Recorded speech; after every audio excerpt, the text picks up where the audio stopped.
నమస్తే, ఇది కథ కాదు జీవితం కార్యక్రమానికి స్వాగతం.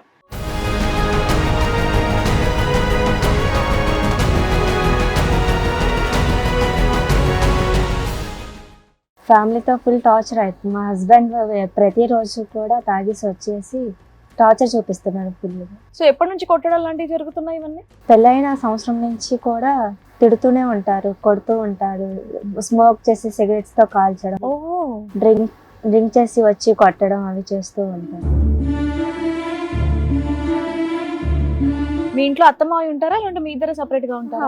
అత్తయ్య మామయ్య ఇద్దరు ఉంటారు. వాళ్ళ ముందు కొట్టడం లాంటివి చేస్తారా? చేస్తారు, అయినా పట్టించుకోరు. గారంగా పెంచారు, కోడల్ని కొట్టినా తిట్టినా వాళ్ళు సపోర్ట్ చేస్తున్నారు వాళ్ళ అబ్బాయికి. మీ పేరెంట్స్ కూడా అల్లుడికే సపోర్ట్ చేస్తున్నారు. ఏదైనా సరే సర్దుకుంటూ పోవాలి అని అంటారు పేరెంట్స్. సరే, నిన్ను చంపేసినా పర్లేదా మీ పేరెంట్స్ కి? అంతే కదా. నెక్స్ట్ స్టెప్ ఎట్లా ఉంటుందమ్మా? మీకు ఎవరో సపోర్ట్ చేయకపోతే మీరు సూసైడ్ అటెంప్ట్స్ చేస్తారు, మీరు డిప్రెషన్ లోకి వెళ్ళిపోయి మీరు సూసైడ్ చేసుకుంటారు. అప్పుడు పర్లేదా మీ అమ్మా నాన్నకి? అంటే పెళ్ళయ్యాక అన్ని సర్దుకుంటూ పోవాలి అని అంటారు.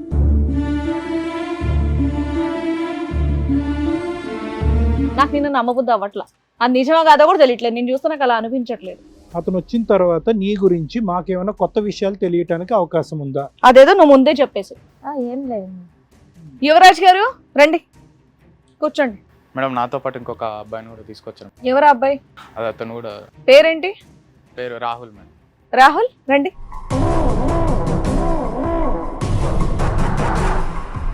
ఏమవుతారు ఆయన? తెలిసిన అతను మీ ఫ్యామిలీ డిస్ప్యూట్ లో ఎందుకయ్యా? ఇప్పుడు మొగుడు పిల్లల మధ్య డిస్కషన్ లో ఆయన ఎందుకు అని ఉండాలి మేడం, తను ఉంటేనే తెలుస్తుంది. ఫోటోలు ఏంటి? ఏ ఫోటోలు చూపెట్టి ఆ అమ్మాయిని బ్లాక్మెయిల్ చేస్తున్నాడు అతను? అవి మార్పింగ్ ఉన్నాయి సార్, అంతా అవి మార్పింగ్ ఫొటోస్ ఉన్నాయి. అవి నేను కూడా చెప్పలేను, అలాంటి ఫొటోస్ ఉన్నాయి. అవును, కొన్ని న్యూడ్ ఫోటోలకి ఈ అమ్మాయి ఫేస్ పెట్టి బ్లాక్ మెయిల్ చేస్తున్నాడు అనుకుందాం. అసలు నువ్వు క్రూయల్ కదా, అంత ఉత్తమంగా అతన్ని పట్టుకొచ్చి పక్కన కూర్చోబెట్టి ఏంటి ఆ అమ్మాయికి హెల్ప్ చేద్దాం అనుకుంటున్నావా?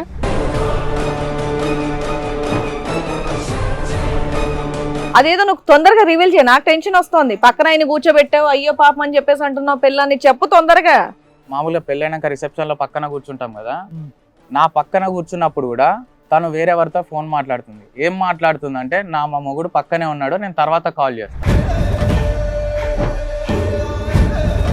మళ్ళీ రాహుల్ ఎందుకు వచ్చాడు అసలు నీ లైఫ్ లో? 3 years వదిలేసాడుగా, ఈ లాస్ట్ 1 year ఎందుకు దూరాడు మీ ఇద్దరి మధ్యన? కాలేజ్ లో ఫ్రెండ్స్ సార్. ఇప్పుడు ఎందుకు గుర్తొచ్చావు నువ్వు? నీ నెంబర్ ఎలా ఉంది ఆయన దగ్గర? కాలేజ్ లో గర్ల్ ఫ్రెండ్ అతను మీకు లేదా నార్మల్ ఫ్రెండా? అంటే ముందు తను అలా ఇంట్రెస్ట్గా చాట్ చేసేది బిఫోర్ మ్యారేజ్.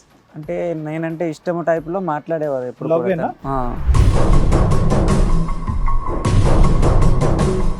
అంటే యాక్చువల్గా ఆఫ్టర్ మ్యారేజ్ అయ్యాక తను కొద్దిగా అమౌంట్ ఇలా అడిగేవాళ్ళు. ఎవరు? ఆవిడ అమౌంట్ అడిగేటప్పుడు. ఎవరు అడిగారు? తను అడిగిందా? తను అడిగేటప్పుడు. నిన్ను అడిగేదా? ఎంత అడిగింది? వడ్డీతోనా వడ్డీ కాకుండా మొత్తం ఎంత అమౌంట్? ఇంచుమించు ఒక 2 lakh వరకు. 2 lakhs. 2 lakhs వరకు ఇస్తూనే పోయావా అడగకుండా?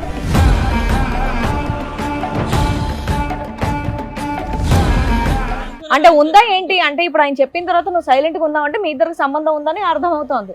అవును మేము ఉంది. ఎవరితో ఉందమ్మా? ఉందంటే ఏముంది? రాహుల్ తోటే ఉంది సార్. అయ్యా, ఎప్పటి నుంచి ఉంది?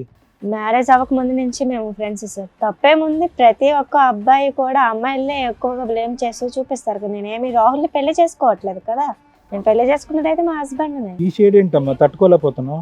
నువ్వు అన్న డైలాగ్ కి మాకు షేక్ అయిపోయాను తల్లి.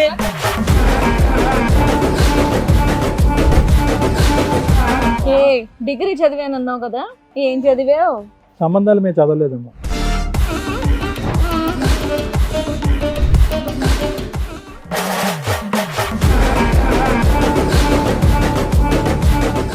ఇది కథ కాదు జీవితం ప్రోగ్రామ్ అందరికంటే ఒక రోజు ముందుగా మీరు చూడాలి అనుకుంటే వెంటనే డౌన్లోడ్ చేయండి హిట్ టీవీ యాప్. ఇందులో మీరు నచ్చే మెచ్చే కంటెంట్ సిద్ధంగా ఉంది. మరి ఇంకెందుకు ఆలస్యం, వెంటనే డౌన్లోడ్ చేసుకోండి హిట్ టీవీ యాప్.